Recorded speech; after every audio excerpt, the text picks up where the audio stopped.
우리가 밤에 잠을 자는 것은 우리 육체의 건강에 참 많은 도움이 됩니다. 예로부터 잠이 보약이다라는 말이 있을 정도입니다. 잠자는 동안에 우리의 피부가 다시 재생된다고 합니다. 그래서 미인은 잠꾸러기다라는 말도 있죠. 그런가 하면 자는 동안에 우리 뇌가 활성화되어서 뇌 집중력이 높아진다고 합니다. 그리고 자는 동안에 우리 몸의 면역력이 올라간다고 합니다. 그래서 그런지 모르지만 예배에 나와서도 자는 사람이 있어요. 이 시간엔 자지 마시기 바랍니다. 밤에 우리가 육체의 잠을 자는 것은 우리의 육체의 건강에 많은 도움을 주지만, 그러나 영적으로 잠자는 것은, 영적으로 우리의 영혼이 잠드는 것은 우리의 신앙에, 우리의 영성에, 우리의 영혼의 건강에 아주 치명적입니다. 영혼이 잠들어 있으면 그 영혼의, 그의 삶에 무슨 재앙이 임하는지, 무슨 일이 일어나는지를 미처 깨닫기도 전에 그 영혼의 멸망이 임합니다. 아프리카 중서부에 있는 카메룬이라고 하는 나라 북서부 쪽에 가면 니오스호라는 호수가 있다고 합니다. 니오스호 호수. 그런데 이 호수에 1986년 8월 21일 날 이 호수 주변에 세 개의 마을에 살고 있던 무려 1,700여 명이 한날 한시에 그 밤에 자고 있다가 다 죽임을 당하는 비극적인 일이 발생했습니다.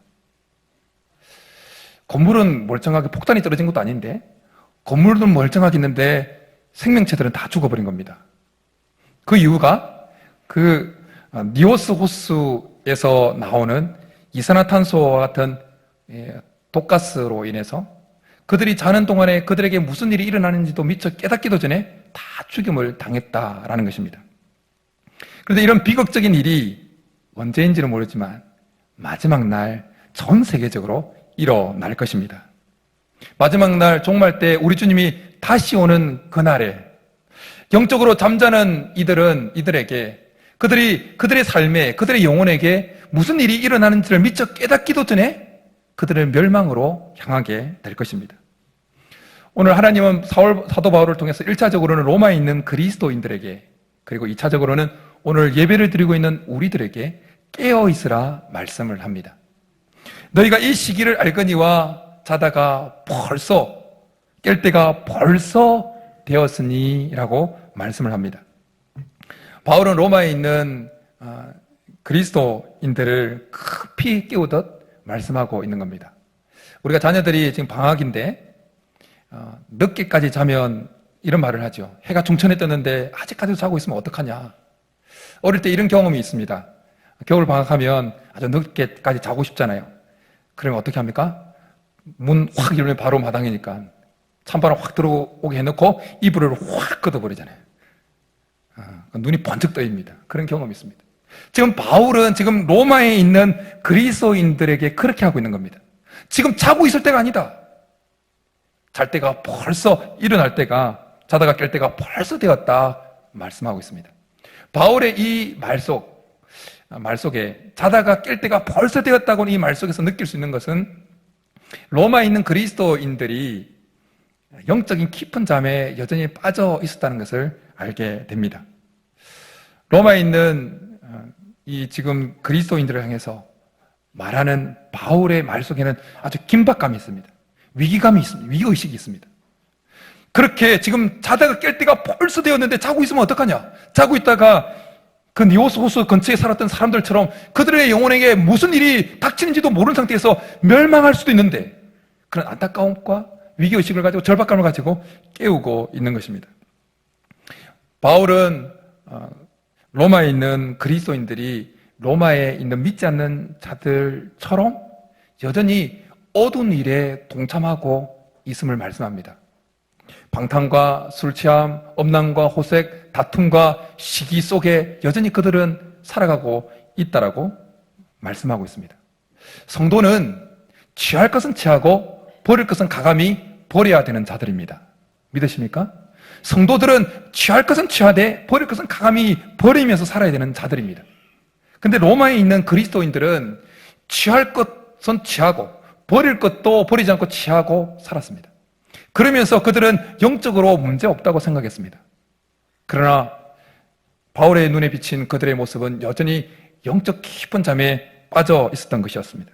그런데 여러분, 지금부터 약 2000년 전에 로마에 있던 그리스도인들만 영적 깊은 잠에 빠져 있는 것은 아닙니다. 이 시대를 살아가고 있는 저를 비롯한 많은 그리스도인들이 영적인 깊은 잠에 빠져 있습니다. 그런데도 본인이 영적 깊은 잠에 빠져 있는지를 미처 깨닫지를 못하고 신앙생활을 잘하고 있다고 생각하고 있습니다.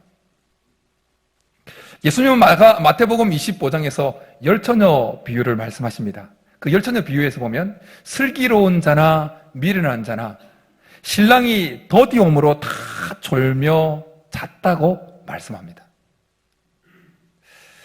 예수님이 부활승천하시면서 내가 다시 오겠다고 말씀하신 지가 2000년이 지났습니다. 신랑이 더디 오고 있는 것입니다. 마태복음 25장의 그 열처녀 비유는 말세 때 일어날 그 현상들을 미리 예수님께서 비유로 말씀하신 것입니다.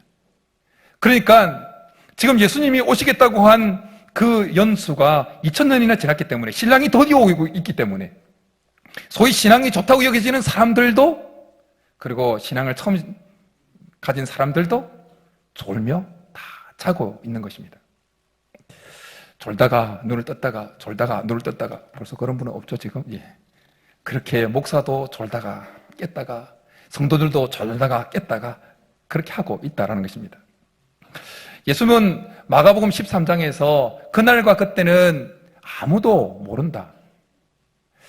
하늘에 있는 천사들도 심지어 아들 되신 예수님도 모르고 하늘에 계신 아버지만 아신다. 그렇게 말씀을 하셨습니다. 그러면서 주의하라, 깨어있으라. 그때가 언제인지 알지 못함이라고 말씀하셨습니다. 그러면서 연속해서 깨어 있어야, 말세 때 깨어 있어야 될 것을 말씀하시면서 추가로 이것을 강조하기 위해서 깨어 있는 종의 비유를 말씀하십니다. 그 당시에 간혹 있었던 일을 끌어와서 말씀을 하십니다. 한 주인이 먼 타국에 가면서 자기 사물을 종들에게 맡기면서 깨어 있으라고 명령을 했습니다. 근데 그 주인이 저녁에 올지, 밤늦게 올지, 닭이 올 때 올지, 새벽녘에 올지 알 수가 없다는 것이었습니다. 예수님은 이 깨어있는 종의 비유를 말씀하시면서 이렇게 말씀하셨어요. 그가 호련히 와서, 주인이 호련히 왔다는 거예요. 너희가 자는 것을 보지 않도록 하라. 깨어 있으라. 이것이 내가 너희에게 하는 이 말은 모든 사람에게 하는 말이니라. 우리 주님이 호련히 오실 때 오늘 예배를 드리고 있는 우리 중에 어느 누구도 자고 있는 모습을 보이지 않기를 간절히 축복합니다. 깨어있으라는 비슷한 말씀을 예수님은 누가복음 12장에서는 이렇게 말씀을 하셨습니다. 주인이 와서 깨어있는 것을 보면 그 종들은 복이 있으리라. 내가 진실로 너희에게 이르노니 주인이 띠를 띠고 그 종들을 자기 자리에 앉히고 나와 수종들리라. 주님이 다시 오실 때 깨어있는 상태로 발견되어지면 그 깨어있는 성도에게 복이 있을 것이다 말씀하시는 것입니다. 우리 주님이 다시 오실 때 깨어있는 성도가 얼마나 귀한지, 얼마나 귀할지, 주인이 직접 자기 띠를 띠고 종을 자리에 앉히고는 그 종을 깨어있는 자로 발견된 그 종을 수종 들겠다고 말씀하시겠습니까? 그만큼 말세 때 주님이 호련히 다시 오실 때 성도가 깨어있는 것, 하나님의 백성들 우리가 깨어있는 것이 소중하고 가치 있고 중요한 것입니다. 바라기는 오늘 이곳에 예배드리는 우리 모두가 주님이 다시 오실 때 깨어있는 자로 발견되어지기를 간절히 축복합니다. 우리 주님이 호련히 다시 오실 때 우리가 깨어있는 자로 그렇게 발견되기 위해서는 오늘도 깨어 있어야 됩니다. 오늘도. 오늘 자고 있는데, 오늘 영적으로 잠들어 있는데 주님이 호련히 오실 때 깨어있는 자로 발견될 가능성은 거의 없습니다. 그렇다면 여러분 어떤 상태가 깨어있는 자일까요? 어떤 상태가 깨어있는 상태일까요? 깨어있는 자의 모습은 어떤 모습일까요? 오늘 우리가 읽은 이 말씀을 통해서 발견할 수 있는 것은 두 가지입니다. 두 가지. 오늘 두 가지를 나누는 가운데 우리 속에 잠들어 있는 모든 잠들어 있는 부분들이 깨어나는 은혜가 있기를 축복합니다. 말씀을 들으면서 내가 지금까지 영적으로 잠들었구나 라고 깨달아지는 은혜가 있기를 축복합니다. 첫 번째로 오늘 말씀을 통해서 영적으로 깨어있는 것이 무엇이냐면 주님이 언제든지 오늘이라도 오실 수 있다는 것을 의식하며 사는 것입니다. 주님이 언제든지 오늘이라도 오실 수 있다는 것을 의식하며 사는 것입니다. 바울은 11절과 12절에서 때, 시간에 대해서 말씀을 계속 언급합니다. 자다가 깰 때가 벌써 되었다. 이제 우리의 구원이 처음 믿을 때보다 가까웠습니다. 우리의 구원은 칭의와 그리고 성화와 영화의 세 단계를 거쳐서 쭉 갑니다. 우리가 구속함을 받은, 어렵다고 칭함을 받은 그때가 이제는 시간이 많이 지나서 주님이 오실 날이 점점 가까웠다는 것입니다. 여러분, 2000년 전에 주님이 오실 날이 가까웠다고 말했는데 2000년이 지났으니까 밤은 더 깊었고 낮은 더 가까워온 것입니다. 그러기에 우리 주님은 지금 이 시간에도, 말씀을 함께 나누고 있는 이 시간에도 오실 수가 있습니다. 이게 느껴지십니까? 주님이 이 시간에도, 지금 우리가 함께 예배하고 있는 이 시간에도 오실 수 있다는 것입니다. 이 사실을 계속 의식하면서 신앙생활을 하는 것이 깨어 있는 것입니다. 주님이 다시 오실 때 깨어 있는 자로 발견되기 위해서는 주님이 언제든지 오실 수 있다. 이 시간에도 오실 수 있다. 내가 걸어갈 때도, 누워 잘 때도 오실 수 있다라고 늘 생각해야 되는 것입니다. 여러분, 우리가 삶을 살아가면서 어떤 문제가 해결 안 됐을 때 어떻게 됩니까? 그것이 아주 중대한 문제라면 그 문제에 대한 생각이 떠나갑니까? 안 떠나갑니다. 밥을 먹을 때도 생각이 나고, 어디 화장실에 갈 때도 생각이 나고, 잠을 잘 때도 생각이 나고, 24시간 계속 그 문제가 머리를 떠나지 않고 마음을 떠나지 않고 있습니다. 그 문제가 깨어 있는 거죠. 그 문제에 대해서. 마찬가지로 주님이 다시 오시겠다고 하는 그 말씀이 아직도 해결이 안 됐으니까 그 말씀을 계속해서 주님이 다시 오실 수 있다는 그것을 누워 잘 때나 걸어갈 때나 일어날 때나 계속해서 염두에 두고 있는 것, 그것이 영적으로 깨어 있는 것입니다. 여러분에게 그런 은혜가 있기를 간절히 축복합니다. 제정 러시아가 멸망할 때 아주 비참했다고 합니다. 코카서스의 마병대가 모스크바를 진격해 들어올 때 검은 보화를 신은 수레와 처녀들과 사제들과 귀부인들, 부자들이 그 피난 행렬에 100만 명이나 합류되어 있었다고 합니다. 그런데 영하 40도를 오르내리는 그 강추위에 먹을 것도 없고 해서 얼어 죽고 굶어 죽고 병들어 다 죽었다라는 것입니다. 그 당시 제정 러시아는 사회 전반이 다 기독교의 영향을 받고 있었습니다. 왜냐하면 러시아 정교회가 국교였습니다. 그런데 그 사회는 영적으로 아주 깊은 잠에 빠져 있었습니다.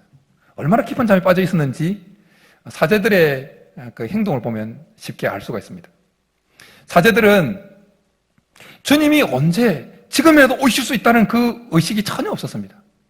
뭘 가지고 가물 논박했냐면, 축도할 때 손을 얼마나 들어야 되냐, 손을 펴야 되냐, 오물어야 되냐, 찔러야 되냐, 이런 것 가지고 가불논박했다는 겁니다. 그리고 사제복을 까만색으로 입어야 되냐, 빨간색으로 입어야 되냐, 까만색에 빨간 줄이냐, 빨간 옷에 까만 줄이냐, 이런 거 가지고 아주 썰달데기 없는 거 가지고 가불논박을 했다는 거예요. 종탑 위에, 교회 종탑 위에 천사가 몇 명 앉을 수 있는가? 5명이다, 7명이다, 8명이다, 10명이다, 완전한 수니까 그런 거 가지고 가불논박했다는 거예요. 그러니 영적으로 사제들이 그걸 했으니 얼마나 영적으로 푹 깊은 잠에 빠져 있었겠습니까? 주님이 지금이라도 다시 오실 것이라고 하는 의식은 전혀 없었습니다. 사제들이 그랬으니. 그러니까 비참한 최후를 맞이했다는 것입니다. 예수님은 누가복음 17장에서 종말 때가 마치 노아의 때와 롯의 때와 같을 것이다 말씀하시면서 이렇게 말씀하십니다.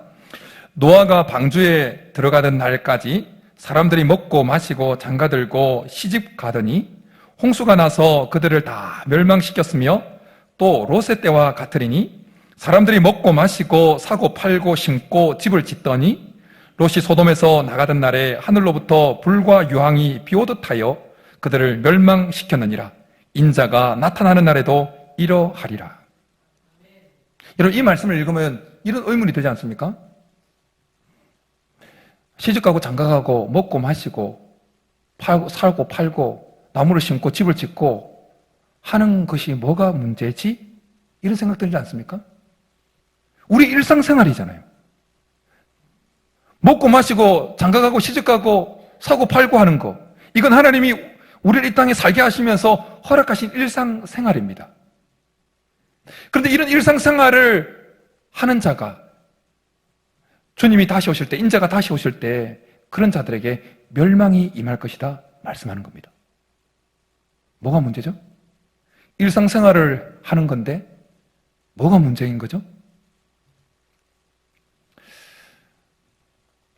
그 사람들은 주님이 다시 오실 날을 준비하지 않고 산 것입니다. 주님이 오늘이라도 언제든지 오실 수 있다는 의식을 전혀 없이 그냥 이 땅에 것만 매몰되어서 살아가던 자들입니다. 그들 중에는 아마 습관적으로 주일이면 예배에 동참하고 있을 사람도 있을 겁니다. 여러분, 주일날 예배에 동참하고 있다 할지라도, 그냥 습관적으로 동참하고 있다 할지라도 주님이 언제든지 다시 오실 것이라는 그 의식 없이 그냥 들락날락 하면은 사람은 여전히 잠들어 있는 사람이에요.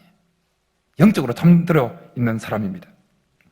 예수님 마지막 날에 두 여자가 같이 한 장소에서 맷돌을 갈고 있는데 한 여자는 데려감을 얻고 한 여자는 버려둠을 당할 것이다 말씀을 하십니다. 똑같이 직장생활 하는데 어떤 사람은 데려감을 얻고 어떤 사람은 버려둠을 당한다는 것입니다. 똑같이 교회 생활을 하는데 어떤 사람은 데려감을 얻고 어떤 사람은 버려둠을 당한다는 것입니다. 무슨 차이죠? 무슨 차이가 이런 차이를 만들어낼까요?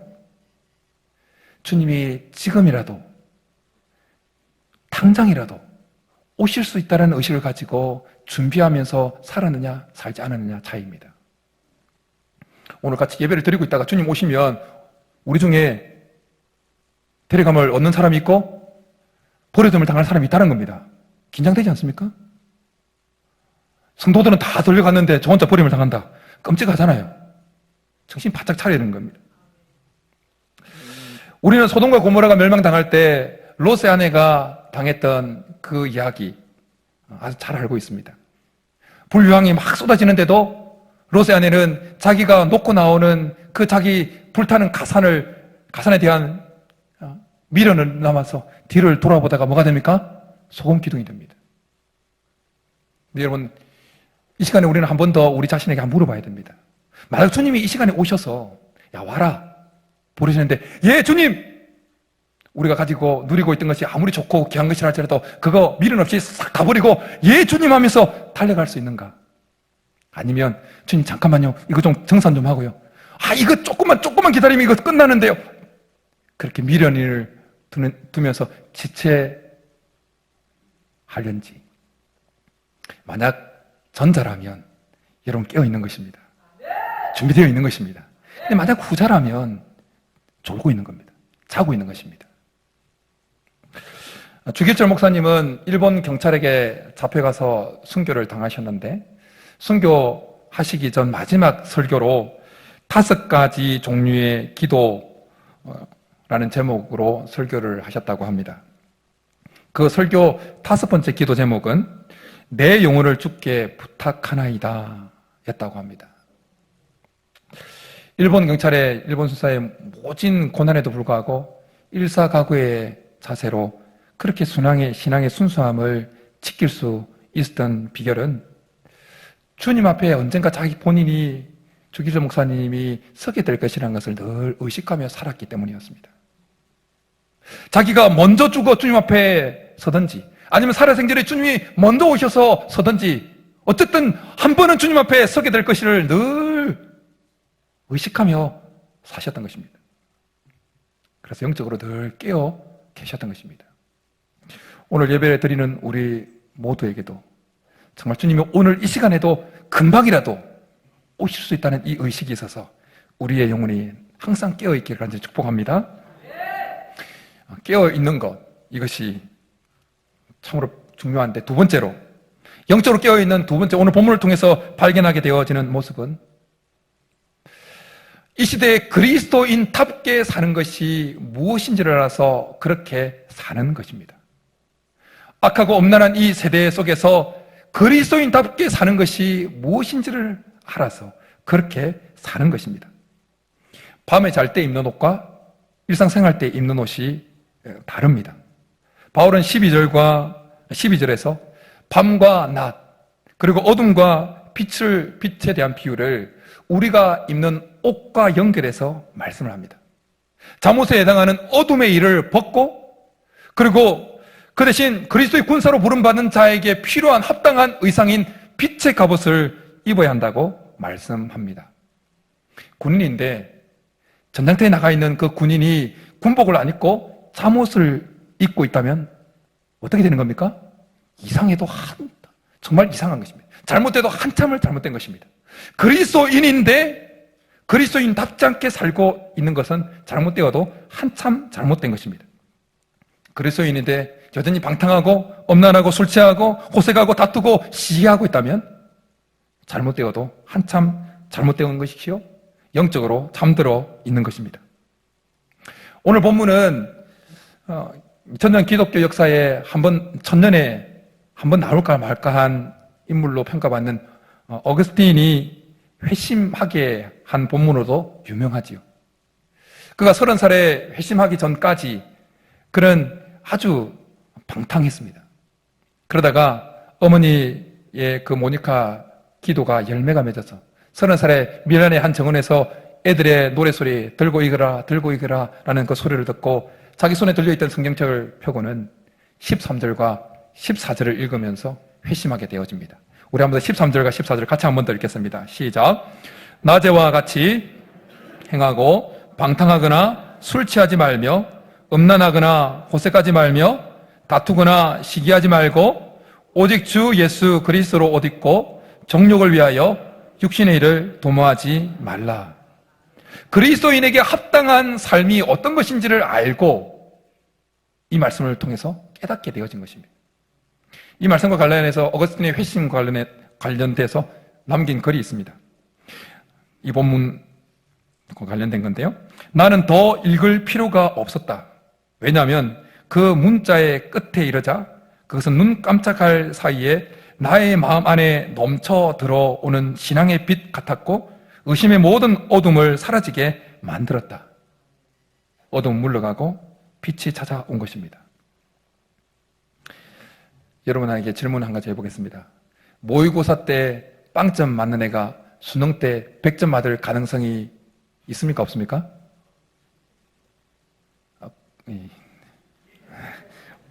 기적이 일어나도 불가능합니다. 악하고 음란한 세대 속에서 여전히 방탕하고 술 취하고 엄란하고 호색하고 시기하고 질투하며 살아가는 사람이 주님이 호련히 다시 오실 때 주님 앞에 깨어있는 자로 발견될 가능성이 있겠습니까? 없겠습니까? 제로입니다. 신앙생활을 한다고 하면서 여전히 자기 하고 싶은 대로 육신의 정욕을 위해서 육신의 일을 도모하는 자는 주님 앞에 깨어있는 자로 발견되지 못합니다. 버림을 당하는 것입니다. 우리 하루하루의 삶은 모의고사와 같습니다. 모의고사. 고린도서 3장에 보면 하나님은 바울을 통해서 마지막 날에 각 사람의 공적이 불 가운데를 지나게 될 것이다 말씀합니다. 불 테스트를 받는다고 말씀하시면서 이렇게 말씀합니다. 만일 누구든지 금이나 은이나 보석이나 나무나 풀이나 짚으로 이 터 위에 세우면 각 사람의 공적이 나타날 터인데 그날이 공적을 밝히리니 이는 불로 나타내고 그 불이 각 사람의 공적이 어떠한 것을 시험할 것임이라. 이 말씀에 등장하는 터는 예수 그리스도입니다. 예수 그리스도 위에 예수 그리스도를 기초로 해서 성도들이 나름대로 신앙생활을 한다는 것입니다. 짚을 이용하고 나무를 이용하고 풀을 이용해서 집을 짓는 사람이 있는가 하면 금이나 은이나 보석으로 이용해서 신앙의 집을 짓는다는 것입니다. 근데 마지막 날에 이 땅에서 우리가 신앙생활 했던 것들이 뭘 통과해야 된다고요? 불을 통과해야 된다는 거예요. 불 테스트를 통과해야 되어지는데, 어떤 사람들은 금이나 은이나 보석으로 신앙의 집을 세웠고, 어떤 사람들은 나무나 짚이나 그런 것들로 풀로 신앙의 집을 지었습니다. 근데 겉으로 볼 때는 다 완성된 집이기 때문에 별 차이가 없어 보입니다. 목사라는 타이틀을 가지고 있기 때문에 다 똑같은 목사처럼 보입니다. 장로, 집사, 권사라는 타이틀을 다 가지고 있기 때문에 똑같은 장로, 집사, 권사처럼 보입니다. 이 세상을 살아가는 동안에 잘 구분이 안 될 수가 있습니다. 그러나 마지막 날에는 확실하게 뚜렷하게 차이가 드러날 것입니다. 나무나 풀이나 짚으로 지어진 집과 금과 은과 보석으로 지어진 집, 그 집이 지어질 때에 사용되어진 그 비용, 소요된 시간, 투자된 그 노력, 땀과 눈물은 분명히 차이가 있을 겁니다. 그러나 이 세상을 살아가는 동안에는 그 내막이 잘 드러나지가 않습니다. 나무, 풀, 집 이런 것들로 신앙의 집을 지었던 사람들은 예수님께서 말씀하신 비유에 등장하는 사람과 같습니다. 예수님께서 모래 위에 지은 집과 반석 위에 지은 집을 말씀하셨는데요, 나무나 짚이나 이런 숲으로 풀로 집을 지은 사람은 모래 위에 집을 지은 사람처럼 쉽게 신앙생활을 했던 사람들입니다. 소위 가성비 좋게 신앙생활을 했던 사람입니다. 어려우면 피하고 힘들면 포기해버리고 좁은 길 가다가 넓은 길 나오면 넓은 길 택해서 가버리고 했던 사람들입니다. 이 시대에 악하고 엄란한 시대 가운데 그리스도인답게 사는 것이 무엇인지를 전혀 의식하지 못하고 그냥 자기 마음에 끌리는 대로 살아갔던 사람입니다. 적당하게 타협하고 쉽게 신앙생활을 했던 사람입니다. 이에 반해서 보석과 금과 은으로 신앙생활을 했던 사람들은 집을 짓는데 많은 비용을, 신앙의 집을 짓는데 많은 비용을 쏟아 부었던 사람입니다. 보석은 데리스가와 화강암 같은 아주 귀한 석재를 상징하는 것입니다. 그런 좋은 석재를 채취하기 위해서는 더 많은 비용과 더 많은 시간과 더 많은 노력과 더 많은 땀과 눈물이 소요됐을 겁니다. 금과 은과 보석으로 신앙의 집을 세웠던 사람들은 좁은 길을 끊임없이 가면서도 손해를 감수했습니다. 예수 믿는 사람이라고 핍박이 와도 그 핍박을 감내했습니다. 힘들어도 포기하지 않았습니다. 자기의 것을 희생했습니다. 그래서 나름대로 두 부류가 신앙생활을 해서 마지막 날 주님의 불 테스트를 쫙 통과하게 되어지는데, 어떤 사람의 신앙의 공적은 불타서 아무것도 남는 것이 없고, 어떤 부류의 사람들은 남는 것이 그대로 있게 되어지는 것입니다. 그래서 이렇게 말씀합니다. 만일 누구든지 그 위에 세운 공적이 그대로 있으면 상을 받고, 누구든지 그 공적이 불타면 해를 받으리니. 그냥 다 사라져 버리는 것으로 끝나지 아니하고, 열심히 한다고 했는데 적당히 타협하면서 가성비 좋게 신앙생활, 편하게 신앙생활 했던 그 사람의 집은 다 불태워지는데, 불태워져 버리는 것으로 끝나지 않고 해를 당한다는 것입니다. 그런데 힘들어도 참고, 주님이 알아주시면 되지, 목사가 알아줘도 괜찮아, 다른 성도님들이 알아줘도 괜찮아, 그렇게 하고 좁은 길을 계속해서 주님만 바라보고 살아가면서 했던 그 사람들의 신앙의 공적은, 신앙의 집은 그대로 있는데 그냥 단순히 그대로 있는 차원이 아니라 상이 더해진다는 것입니다. 사랑하는 여러분, 이 시간에 저와 여러분의 신앙을 한번 점검해 봤으면 좋겠습니다.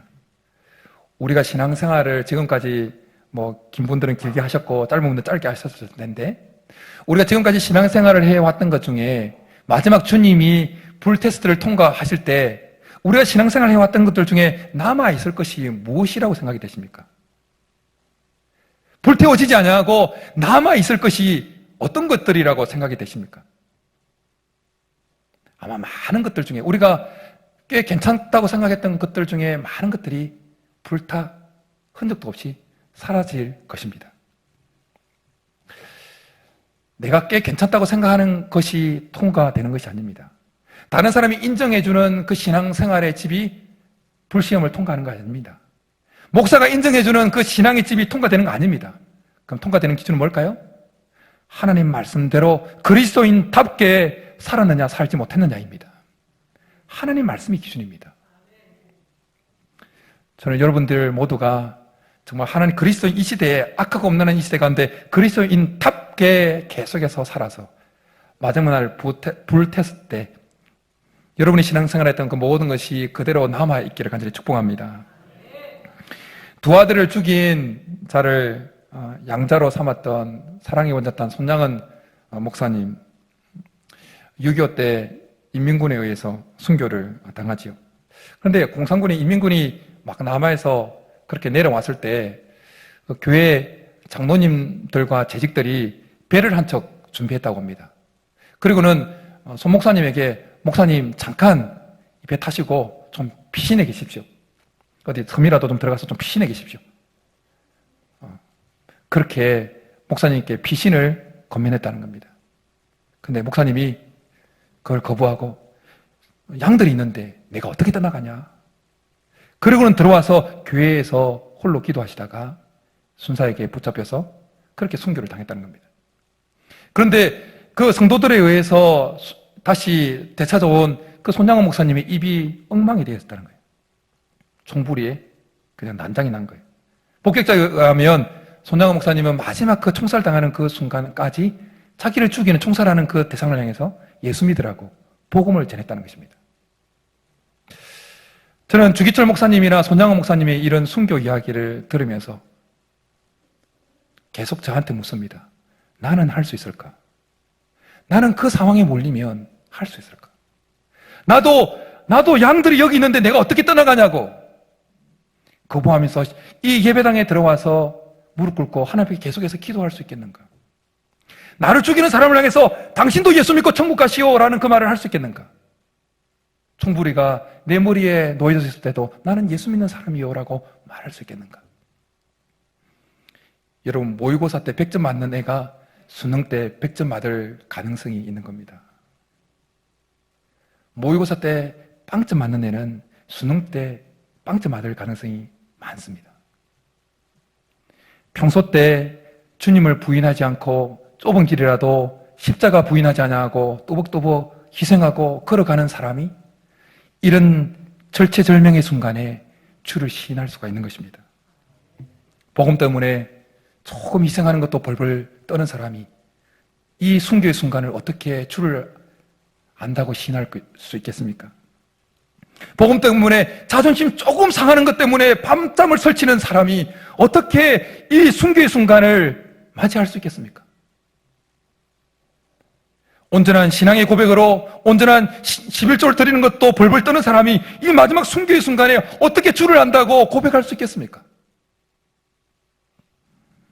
모의고사 때 빵점 맞는 사람은 수능 때도 빵점 맞을 가능성이 많습니다. 사랑하는 여러분, 지금은 자다가 깰 때가 벌써 되었습니다.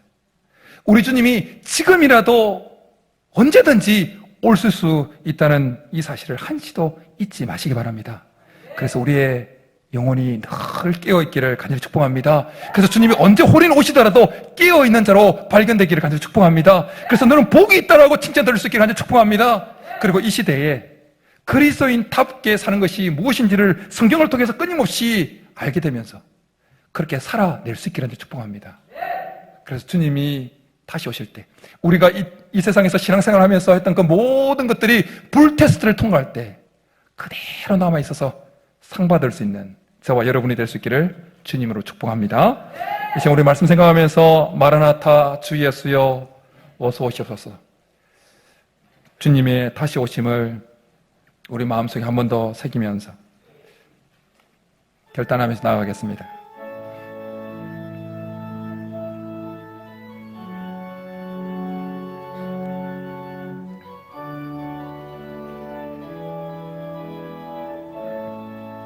마라나타 마라나타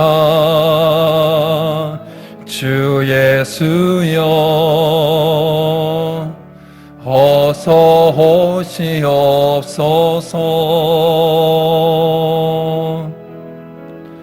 땅의 모든 끝 모든 족속 주를 찬송하게 하소서. 마라나타 주 예수여 어서 오시옵소서. 모든 열방이 주께 돌아와 춤추며 경배하게 하소서. 우리 주님 다시 오실 길을 만들자. 십자가를 들고 땅끝까진 우린 가리라. 우리 주님 하늘 영광 온 땅 덮을 때 우린 땅끝에서 주를 맞으리. 마라나타 마라나타 아멘. 주 예수여 오시옵소서. 마라나타 마라나타 아멘. 주 예수여 오시오. 우리 한 번 더 처음부터 고백하겠습니다. 마라나타 주 예수여 마라나타 주 예수여 어서 오시옵소서.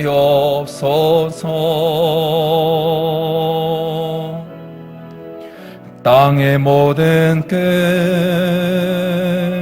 모든 족속 주를 찬송하게 하소서. 마라나타 주 예수여 어서 오시옵소서. 모든 열방이 주께 돌아와 춤추며 경배하게 하소서. 우리 주님 다시 오실 길을 만들자. 십자가를 들고 땅끝까진 우리 가리라. 우리 주님 하늘 영광 온 땅 덮을 때 우리 땅끝에서 주를 맞이. 우리 한번 손 들고 고백하겠습니다. 마라나타 마라나타 아멘. 주 예수여 오시옵소서. 마라나타 마라나타 아멘. 주 예수여 오시. 마라나타 마라나타 마라나타 마라나타 아멘. 주 예수여 오시옵소서. 마라나타 마라나타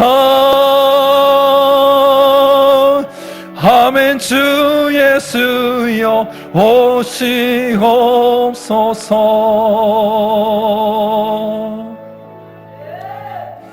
이제 우리 말씀 생각하면서 같이 기도하며 나가겠습니다. 모의고사 때 100점 맞아도 수능 때 100점 맞을까 말까 합니다. 평소 때 힘들어도 고난이 와도 좁은 길을 가더라도 주를 부인하지 않고 신앙을 고백해야 마지막 순교의 순간에 주를 시인할까 말까 합니다. 주님이 지금이라도 오실 수 있다는 이 의식을 항상 품을 수 있도록, 그 품고 살아갈 수 있도록, 악하고 엄란한 이 시대 가운데 그리스도인답게 사는 것이 무엇인지를 성경을 통해서 알고 그대로 살아내면서 언제나 깨어있어서 주님이 호련히 이 땅에 다시 오실 때도 깨어있는 대로 발견되어지고, 이 세상에서 신앙생활 했던 그 모든 것이 마지막 불시험 통과 때 그대로 남아있어서 주님 앞에 상받는 믿음의 정도를 다 되게 해달라고 우리 말씀 생각하면서 주여 한번 부르고 기도하며 나가겠습니다. 주여! 살아계신 하나님 아버지, 마태복음 25장의 열처녀 비유에서처럼 신랑이 더디움으로 슬기로운 자도 지혜로운 자도 하나님 일어난 자도 다 졸며 잤다고 하는 것처럼 하나님, 제가 자고 있습니다. 제가 자고 있는 신앙이 있는지 모릅니다. 살아계신 하나님 불쌍히 해주시고 주님이 이 시간에도 다시 오실 수 있다는 이 의식을 가지고 하나님 항상 깨어있게 도와주옵소서. 그래서 주님이 호련히 오더라도 깨어있는 자로, 깨어있는 성도로 발견되는 복된 성도가 되게 도와주옵소서. 하나님, 이 시대에, 악하고 없는 이 시대에 그리스도인답게 사는 것이 어떻게 사는 것인지 성경을 통해서 알고 그대로 살아내므로 우리가 이 세상에 살아가는 모든 신앙생활이 마지막 불시험을 통과할 때 그대로 남아있어서 주님 앞에 상받는 신앙인 되도록 주님 우리에게 은혜를 베풀어 주옵소서. 모의고사를 치르는 하루하루의 삶 가운데 하나님 빵점 맞는 신앙생활이 아니라 100점 맞아서 마지막 그 순기의 순간에도 주님을 안다고, 나는 주님을 사랑한다고 고백하며 당당하게 순교당할 수 있는 그러한 신앙이 되어서 주님 앞에 온전히 인정받는 믿음의 성도들 다 되도록 은혜를 베풀어 주옵소서. 살아계신 하나님 아버지, 우리의 영혼이 주님이 오늘 이 시간에도 언제든지 당장 오실 수 있다는 이 의식을 가지고 살게 도와 주옵소서.